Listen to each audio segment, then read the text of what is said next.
এই নারকেলের নিচের অবস্থা কি বলেন? কি নারকেল দিয়ে উপরে রাখছেন, নিচে কি এটা? মিক্সারের মধ্যে এটা কি দড়ি? দড়ি গেছে কিভাবে?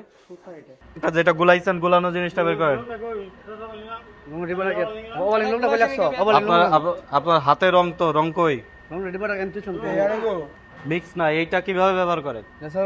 ডিম দিয়া হ্যাঁ রং দিলে হ্যাঁ, দিয়ে গোলান, গোলানোর পরে এইটা কি করে? বিস্কিটের উপরে দিই। চিনির শিরাটা আপনি যে যে ঘেমে আছেন, আমি হাত মুখ দিয়েছি, হাত মুখ দিয়েছি। এই যে আপনার পুরা ঘাম পড়তেছে এর মধ্যে, হ্যাঁ হাত মুখ দিয়ে আপনার পুরা পানি পড়তেছে এটার মধ্যে, এই যে মাত্র এটার মধ্যে পানি পড়লো। দেখি দেখি দেখি, এই যে ঢালেন এটা।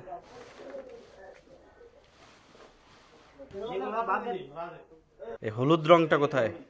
রংটা আছে, কই দেখি। রংটা আপনি বলতে শেষ আজকে। আজকের রংটা কই? সে প্যাকেট কই? প্যাকেটটা ফালাই দিছি, হ্যাঁ প্যাকেটটা ফালাই দিছি। মানে এটার মধ্যে সাদাগুলা কি জিনিস? কি ওই ময়দা টেবিলে ফাঁকে দেওয়া পরে আর কি আমরা যদি নিচে তো টেবিলের ফাঁকা দিয়ে ময়দা পড়ার জায়গা নাই তো। এটা কি পড়ছে? রাখা হয়। এই যে রাখা হয়। আপনি দেখেন, এখানে দেখেন, আপনি লাস্ট কবে পরিষ্কার করছেন? হ্যাঁ এটা 2-3 দিন এটা নিচে দেখেন, নিচে দেখেন, দেখেন এখানে আপনি এটা কি, এটা কবে পরিষ্কার করছেন? এটা 4-5 দিন আগে। 4-5 দিন, 2-3 দিন হইলো, 5 দিন। আপনি বলেন, মুরব্বী মানুষ, আপনার বলেন নিচে কয়দিন আগে পরিষ্কার হয়েছে? সিঙ্গারা বানাইছেন আপনি, রং দিয়ে দিয়ে এরকম কালার করে, সুন্দর কালার আসছে, সুন্দর সিঙ্গারা বানাইছেন। এই ময়দাটা এটার মধ্যে মিক্সচার করে রাখছেন। এইটা কবেকার জিনিস আপনি বলতে পারবেন? এটা কবেকার সিঙ্গারা বলতে পারবেন না? এটা তো আর বাদ না, ব্যবহার করবেন না, এটাই খাওয়াবেন আপনি মানুষকে। এই নারকেলের নিচের অবস্থা কি বলেন? কি নারকেল দিয়ে উপরে রাখছেন, নিচে কি এটা? হ্যাঁ নিচে কি এটা?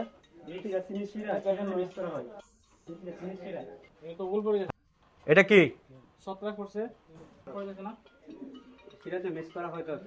জিনিস? উপরের কয়টা ভালো, নিচে হচ্ছে আপনার এই অবস্থা। পুরো বানায় বানায় নিচে এইভাবে ফ্লোরে স্টোর করে রাখতেছেন। এইগুলো ডালটা এরকম খোলা অবস্থায় থাকে। এই টোটাল মেশিনের এই সমস্ত জায়গা আপনারা লাস্ট কবে ক্লিন করছেন? প্রতিদিনই ক্লিন করা হয়, তাই না? ব্যবহার করা যাবে কিনা, এটা বিএসটিআই এর কোনো লোগো নাই, এবং তারা ডাইরেক্ট লিখে দিছে বিএসটিআই আওতা মুক্ত। বিএসটিআই এর আওতাভুক্ত না আওতা মুক্ত লেখা। কম দামে পায়, ব্যবহার করতেছেন। দেখি চাকুটা কই? মিক্সারের মধ্যে এটা কি দড়ি? দড়ি গেছে কিভাবে? মাত্র বললেন আপনি প্রত্যেকদিন পয়সা। এটা কি? এটা কি মানে আপনারা ডাইরেক্ট ফেলতেছেন, তার মধ্যে এটা মিক্সার করে এটা বিস্কিট হয়ে যাচ্ছে। এটা দড়ি এর মধ্যে জড়ায় আছে, পেঁচায় আছে, এবং এই দড়ি যে জীবনে কোনো বুদ্ধি শুদ্ধি নাই, সেও বলবে এই সমস্ত দড়ি, যে পরিমাণ দড়ি ভেতরে জমছে, এটা দেখে বলবে এটা মিনিমাম 1 মাস ধরে এখানে জমতেছে। এই সমস্ত জায়গায় দুর্গন্ধ জীবাণু ছড়াচ্ছে না এগুলা? এটা বলেন, এটা এই তেল আপনাদের বাসায় খাবেন? আপনার এই খামিটাকে পরিষ্কার পরিচ্ছন্ন? আপনি বলেন, আপনার কি মনে হয় পরিষ্কার পরিচ্ছন্ন এই খামি? আপনি বলেন, আপনার মুখ দিয়েই বলেন। পরিষ্কার পরিচ্ছন্ন একটা জায়গা, যেটার উপরে আপনারা এটা রেখে দিয়েছেন, এই জায়গাটার অবস্থাটা কি? ভেতরে লাইট মারেন তো, দেখ ওপেন। এইটার উপর আপনারা জাস্ট এর উপরে এইগুলা কার্টুন বিছাচ্ছেন, বিছা ডাইরেক্ট রেখে দিচ্ছেন, এবং নিচের গুলার অবস্থা তো আরো খারাপ। Breaking news! Airtel Echo Circle! এটা কি কি এর মধ্যে? বিস্কিট, লাগলা, চিনি, তেল, পানি। কি করবেন এটা দিয়ে? বিস্কিট বানাবো।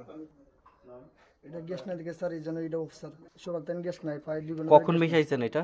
যে ওই আপনার ঘন্টাখানিক। কিসের চিনি এটা? চিনি যে বাংলায় পাউডার করা। চিনি ভাঙায় পাউডার করা হয়। এই চিনির উপর দিয়ে ময়লা পড়ে আছে। সার্বিক যে পরিস্থিতি, আবর্জনা দিয়ে, এটা কি সন্তোষজনক? একজন সাধারণ যে কোনো মানুষ এসে এটা সন্তোষজনক দেখবে? আপনারা বিক্রি করেন, কিছু পণ্য আছে আপনারা ডেট দিচ্ছেন, আর যেগুলো আপনারা বড় বড় করে বিক্রি করতেছেন, এইগুলো আপনারা কোনো ডেট দেন না। কেক 2 দিন পরে নষ্ট হয়ে যাবে, এগুলোতে আপনাদের কোনো ডেট নাই। টোটাল জায়গাটা আবর্জনা, ময়লা আবর্জনা।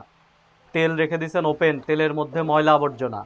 আপনার যে টোটাল যেটার মধ্যে মিক্সচার মেশিনের মধ্যে দড়ি টড়ি পেঁচায় আসছে।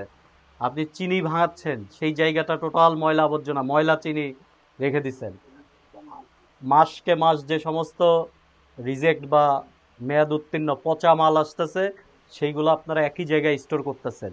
এবং নিরাপদ খাদ্য আইনে এটা স্পষ্ট দণ্ডের বিধান আছে। এটা অপরাধ হয়েছে কিনা আপনি বলেন? অপরাধ হয়েছে না, আগামীতে শুধরাবেন। নিরাপদ খাদ্য আইন 2013 এর বিধান অনুযায়ী আপনাকে 5 লক্ষ টাকা অর্থদণ্ড, অনাদায়ে 3 মাসের বিনাশ্রম কারাদণ্ড শোনানো